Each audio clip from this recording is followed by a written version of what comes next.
It was getting late, but we still couldn't find our way back. The sun slowly started sinking in the infinite horizon of snowy mountaintops. My body hurt badly from the fall. I was covered in scratches, but my leg twisting with every step I took. On top of everything, a storm was nearing. We could see the clouds in the distance. We didn't have much time. We were all starting to get worried. But let's start from the beginning of the story and see how it turned out to be an important lesson.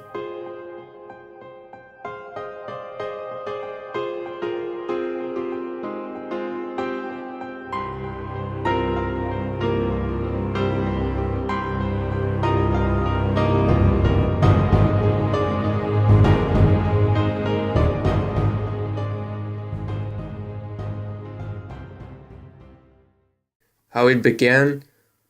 Well, it started like this.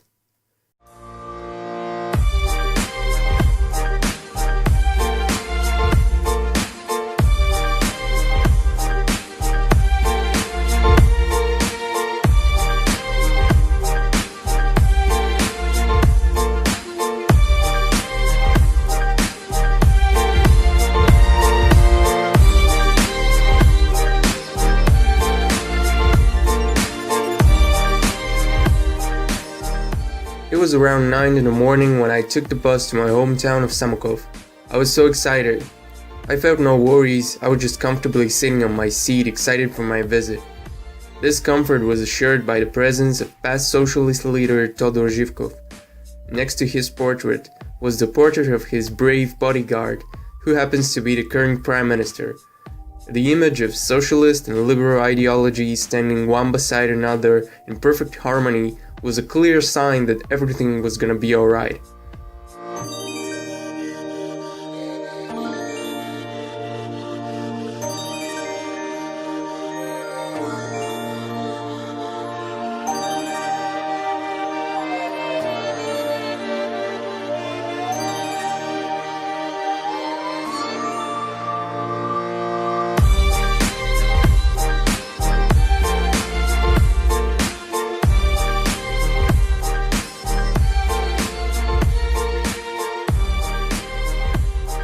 After the hour-long journey from the capital to Samokov, we finally arrived. 10 was a time that experienced mountaineers would refer to as late for hiking, late for picnic, and generally late for everything. For that I was about to be reminded at least a dozen times. And not to forget the terrible storm that was expected just around the time we would be up there in the mountain. I met with my cousins, we switched to my uncle's car and we headed for the mountaintop of Malovica as fast as we could.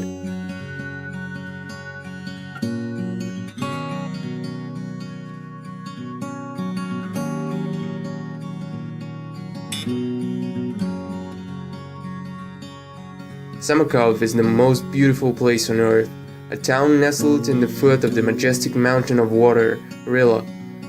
A peaceful place where time seems to stop every time you go there to admire its beauty. And we finally arrived at the Malovica rest house, which was strangely empty. It's usually full of people there, even more so on Fridays, but not this day. A chocolate for a quick energy boost and we were good to go.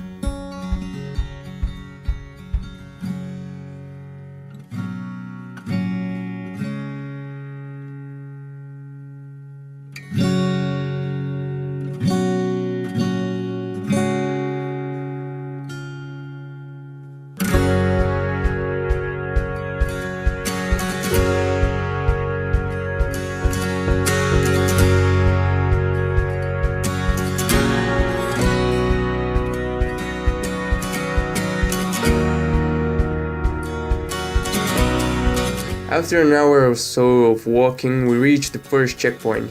From there on was where the real climb was about to begin.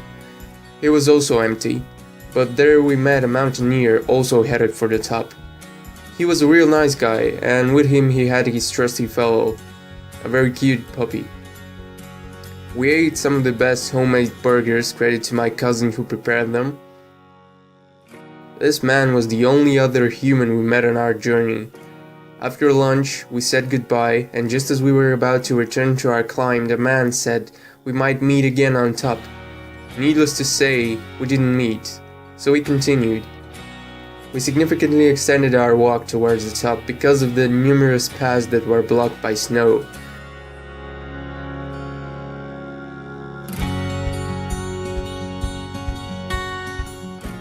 So we were constantly following different paths, or so we thought there were paths. When we finally saw that there was no way for us to climb on top Malovica, that didn't disencourage us, nor made us worried. You know, like normal people would have reacted. What we did instead, well, see for yourself.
During our rest was the time I felt really badly.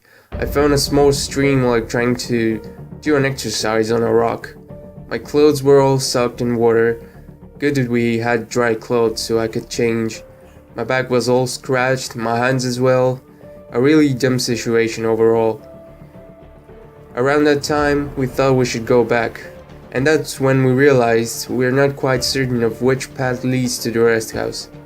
Or it's more accurate to say abyss. The rocks we climbed earlier seemed unpassable on our way back. That's how steep it was. So we had to find another way, and that's when our enthusiasm started to evaporate. After an hour or so of searching, we finally found the path that could lead us out of there. But there was a small problem.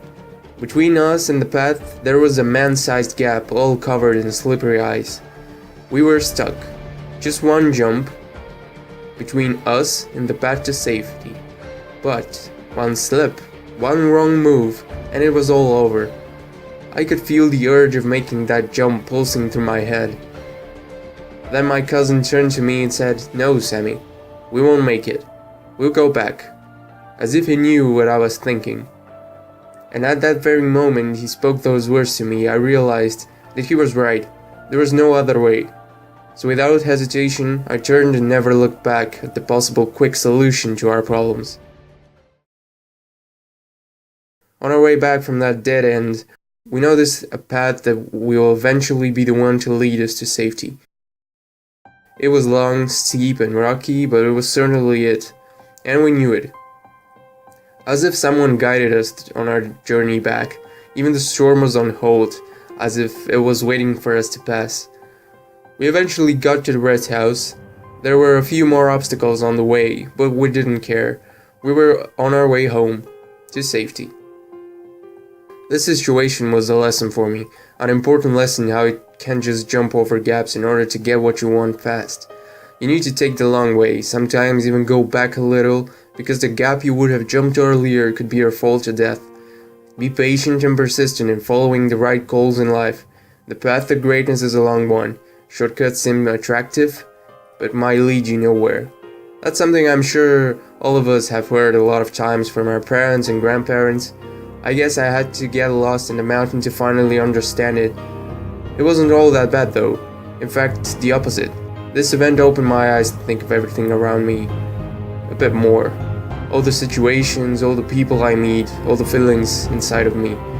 And that's the purpose I made this video for, to tell you this. Just sharing. Every story has its purpose, whether you lived it, you heard it, you watched it. If it made you think about it, then it served its purpose. I hope my story made you think about it, at least a little bit.